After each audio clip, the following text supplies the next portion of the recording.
Hello guys, welcome to next video of this playlist Python for beginners. Up till now we have successfully completed a month of exploring Python, starting from installation to libraries, environment variables, looping, conditional statements. Also in this journey, we have covered major package of Python which is tkinter. You can explore about this tkinter package by exploring the last 10 to 12 videos of this playlist. In simple words, tkinter package offers UI to Python, using which we can communicate with system. From this video, we will be exploring OOPS. OOPS stands for Object Oriented Programming. Object Oriented Programming is highly used in this industry, and every programmer or coder must know how we can write a code using OOPS concept. Now, without wasting any time, let's move to our destination folder and explore about this Object Oriented Programming. So this is the destination folder and today's episode 31 as you can see. Now let's open the folder in VS Code. So as you can see, the folder is already open in VS Code. Now let's explore today's code. So it's date 31 and introduction to OOPS. Object-oriented programming has main two concepts, which is class and object. So what is a class? Class is basically a blueprint. So this is a bookish definition available in internet. But what is this blueprint? Let's take an example. Suppose we are a civil engineer and we want to design a building architecture. So we design a building architecture and coincidentally we got the same amount of space in 3-4 locations. So we can use the same building structure that we have designed for one building and also use them for other locations. So the blueprint of architecture that we draw is called as class. In this example, creating a real building is creating an object. So class is a blueprint or imagination created on paper, and object is the real life implementation of it. So that's why class is a blueprint and object is the instance of that class. So using a class we can create multiple objects that I have written here as you can see. Now let's explore one step ahead. So the next is this is simple variable declaration. So as you can see, the data type is int, but how would the system understand that it's int data type? Because the developer of Python has already written a code for it. I will show you the example. So first is declaration, and if we print the type of a, the answer will be int, as this too belongs to integer class. So the developer of Python has already created a class named int in which the value is stored.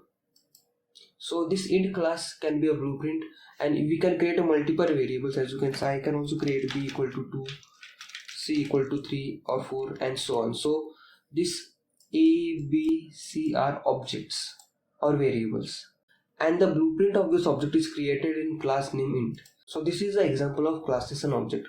Hope you understood it. Now let's move ahead. So I will just clear this and comment this part. In next part, I have simply created a list which have some information. This time we will be exploring methods. Methods are simply functions that are declared inside the class.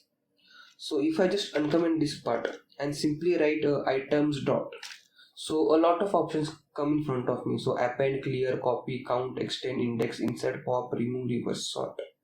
So these all are methods of that class list. And if I simply write here, let's say a, and if I simply do a dot, every class has its own method and we can access that method using the object of that class.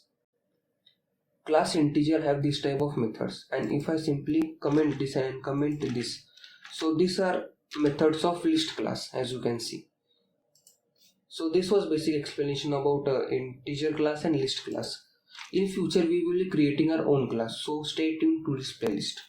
Let's move ahead. In simple terms, data type is a class which is integer, string and anything, and when we create a variable it becomes object of that class. So when we create a variable it becomes object of that class. Now let's create a class and it's an object. So let's uncomment this part first. So we can create a class using this class keyword and name of the class. Remember, name of the class should start with capital letters only. This is a rule in Python. And let's explore the methods. As you can see, this is a special method created by developer of Python. It is called constructor. So if you have learned any other programming language, you might know that every class has its own constructor. So in Python, the constructor is declared using def is a keyword, double underscore init double underscore, and we have passed here self. Self means the object itself. We will discuss about this self in coming videos. So as soon as I create an object, a constructor is automatically called. I will show you this right now. So let's run the program.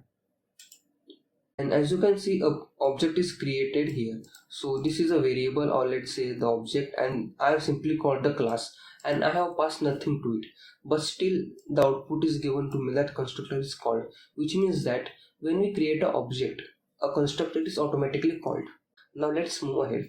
The next is accessing objects, attributes and methods. So just uncomment this part and I will simply rerun the program. This time the contents of this method will be displayed. So if we want to call any method, then we can simply use the variable name or object name dot and method name that we simply use in this list class also. So this is the object name, this is dot operator, and this is a method name. So this is method name, and the contents of this method are in display info function. So the output is in front of you always. So that was basic explanation about class and object. I hope you have understood the concept very well. That's all for today's video. If you like this video, then don't forget to share it with your family and friends. Also, if you face any queries or have not understood this concept very well, you can simply message me on Instagram or share your doubts in comment section below. I will be happy to explain you all. Also, the source code of today's video is available in video description. You can definitely check out that. Here comes the end of this video. Thanks for watching this video.